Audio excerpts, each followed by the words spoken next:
नमस्कार। चुनावी समर में आप लोगों का स्वागत है। सुप्रीम कोर्ट ने नीट एसएस का परीक्षा पैटर्न अंतिम समय में बदलने पर केंद्र को लगाई फटकार।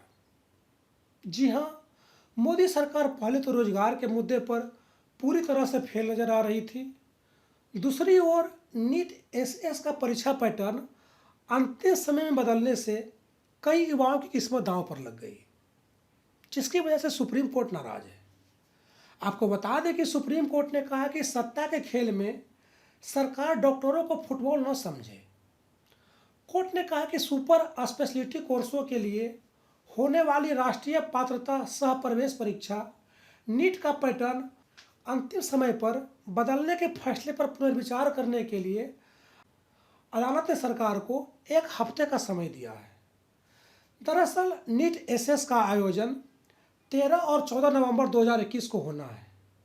इस परीक्षा का नोटिफिकेशन 23 जुलाई को जारी किया गया था, लेकिन एक महीने के बाद 31 अगस्त को राष्ट्रीय परीक्षा बोर्ड ने परीक्षा पैटर्न में बदलाव का ऐलान करते हुए एक बुकलेट जारी की थी।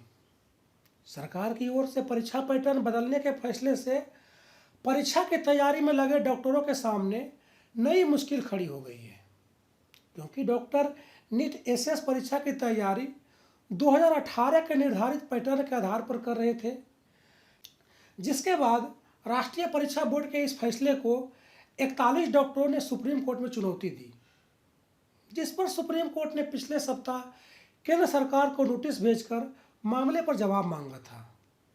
सरकार के फैसले से नाराज न्यायाधीश धनंजय चंद्रचूड़ और बीवी नागरत्न की पीठ ने कहा कि आप इस तरह से युवा डॉक्टरों की जिंदगी से खिलवाड़ नहीं कर सकते। उन्होंने कहा कि परीक्षा का जब नोटिफिकेशन जारी हो चुका था, तो अब ऐसी क्या आपात स्थिति बन गई कि परीक्षा पैटर्न में बदलाव किया जा रहा है। उन्होंने कहा कि सिर्फ इसलिए कि आपके पास पावर है, आपको लगता है कि आप इसे किसी भी तरह से तोड़ मरोड़ सकते हैं। इसी दौरान उन्होंने कहा कि सत्ता के इस खेल में डॉक्टरों को फुटबॉल मत समझिए। इस तरह सुप्रीम कोर्ट ने नीट एसएस परीक्षा के मुद्दे पर मोदी सरकार के खिलाफ सख्त टिप्पणी की है। कोर्ट ने साफ साफ कहा कि सरकार इस तरीके से युवा डॉक्टरों की जिंदगी से खिलवाड़ नहीं कर सकती। जाहिर सी बात है कि सुप्रीम कोर्ट के सख्त तेवर को देखते हुए ऐसा महसूस हो रहा है कि सरकार के सामने अपने फैसले को वापस लेने के अलावा कोई दूसरा विकल्प नहीं है। वहीं जिस तरह से विभिन्न परीक्षाओं के मुद्दे पर सुप्रीम कोर्ट ने सख्त रवैया कायम किया है, उससे ऐसा महसूस हो रहा है कि महिलाओं और अन्य छात्रों पर सरकार की तानाशाही अब ज़्यादा दिनों तक नहीं चल सकती। धन्यवाद।